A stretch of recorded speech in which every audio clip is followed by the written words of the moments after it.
చేస్తున్నాను చూడండి. చూసారా? హలో హాయ్ అండి, అందరికీ వెల్కమ్ టు అవర్ ఛానల్ ఇల్లే స్వర్గం. ఈరోజు వీడియో మీరు చూసినట్లుగా సగ్గుబియ్యం అప్పడం అయితే ప్రిపేర్ చేయబోతున్నాను. దానికోసం ముందుగా ఒక అరగంట ముందు సగ్గుబియ్యం అనేది నానబెట్టుకుంటే ఇలా మెత్తగా పౌడర్లా అయిపోతుంది. దానికోసం ముందు ఏంటంటే కడిగి ఒకసారి వాటర్ తీసేసి ఆ తర్వాత నానబెట్టుకుంటే దాంట్లో తెల్లని పొడి అనేది ఉండదన్నమాట. ఇప్పుడు చూసారు కదా, నేను థిక్గా ఉన్న తప్పేళ్ళు అయితే పెట్టాను. ఎందుకు అంటే మనం మరగబెట్టేటప్పుడు కొంతసేపు పడుతుంది కదా, అడుగు పట్టకుండా ఉంటుంది. అడుగు తిక్కుగా ఉన్నదైతే మనకి బాగుంటుంది అనమాట. అలానే నేను నా కొలతకు తగ్గట్టుగా నేను 5 లోటాల వాటర్ అయితే తీసుకున్నాను. ముందుగా ఆ వాటర్ని బాయిల్ చేసుకొని కొద్దిగా సాల్ట్ అనేది టేస్ట్కి తగ్గట్టుగా మనం వేసుకున్నాం అనుకోండి, సరిపోతుంది. అన్నిటికన్నా ముందు ఏంటంటే ఈ సగ్గుబియ్యం అప్పడం ఈజీ ప్రాసెస్ అండి. ఒక్క రోజులో అనేది ఈజీగా చేసుకోవచ్చు. స్టోరేజ్ కూడా బాగుంటుంది. అలానే ఎప్పుడు కూడా అవి అంటే ఎక్కువ ప్రాసెస్ అనేది ఉండదన్నమాట, ఈజీగా అయిపోతుంది. ఇప్పుడు చూసారు, ఒక 3 మిరపకాయలు అలానే పొడి చేసి తీసుకున్నాను. సగ్గుబియ్యం అవి బాయిల్ అయిపోయింది కదండి, దీంట్లో సగ్గుబియ్యం అనేది నేను తీసేసి మొత్తం అనేది వేసేస్తున్నాను.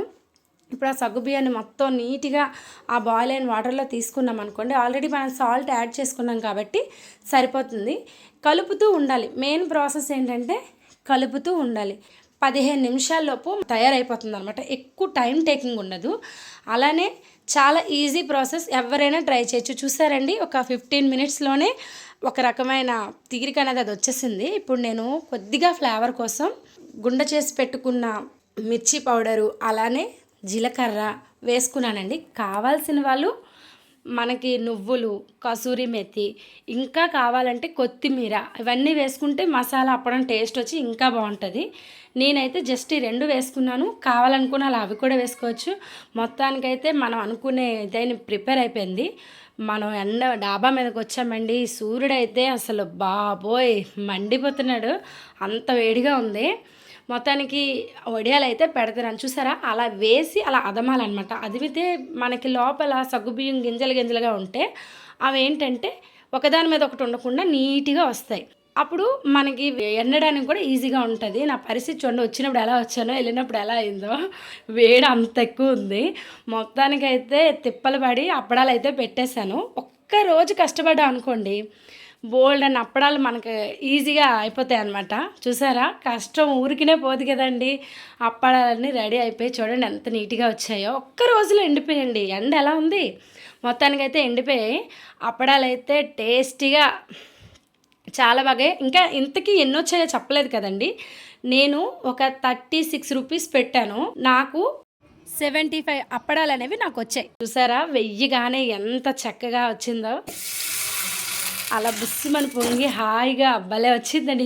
మనసు అయితే చాలా తృప్తిగా అయిపోయింది. ఎందుకంటే మనం చేసుకుంటే దాని అవుట్పుట్ అనేది ఇంత బాగా వస్తే ఎంత హ్యాపీగా ఉంటుంది కదా మనకి. మొత్తానికైతే నేను ఇలా సగ్గుబియ్యం అప్పడాలు చేసేసాను.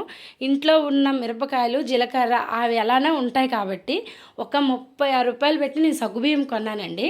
అంతే, 75 అప్పడాలు ఇంకా గుండె అయిపోయి మొత్తం అన్నీ కలిపితే ఒక 80 అవుతాయి. పక్కన పెడితే ఒక 80 అప్పడాలు అనేవి నాకు చక్కగా వచ్చాయి. చూసారా ఎంత బాగా వచ్చాయో, నోట్లో పెట్టుకుంటే కరిగిపోతాయి. ఈ సగ్గుబియ్యం అప్పడాల స్పెషల్ ఏంటంటే నోట్లో వెయ్యగానే చక్కగా కరిగిపోతాయి. చిన్నపిల్లలు కూడా చాలా ఎంజాయ్ చేస్తూ తింటారు. చూడండి ఎంత బాగా వచ్చాయో.